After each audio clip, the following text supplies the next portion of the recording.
qattiq yerdan katlaban qozgan boychechak. Bachalik ro'yini eshitdinglar. Biz ishga qolamiz, ularni olib faqat Nurullo boradi. Nurullo, borasan, studentga ayt, tezroq tuyog'ini shiqillatsin. Professor aytadi, tushundingmi? Uraymani? Yo, urma, mayib qilib qo'yasan uni.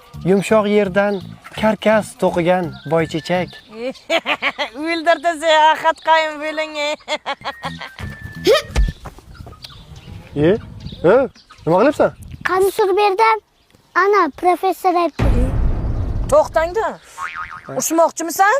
Yo, menga ayt, ushmoqchimisan? Ha, urushmoqchiman. Voy, qornim. Mayli, men boray. Voy, uzr. Menga qara professor, menga uylanmoqchimisan? Ha? Ana Olmaliqda dom qurilyapti. Bilaman, Golden Diamond Bintmi? Ha, shunaqa. Ha, uni butun Toshkent biladi-yu. Ana Golden Diamond Bintmi? O'shani 3 xona olib, menga savchilarni jo'natasan, tushundingmi, ahmoq? 40-marta. Nima 40-marta? 40-marta ahmoq deyishim. Yozib qo'yaver, to'ydan keyin hisob kitob qilib olasan.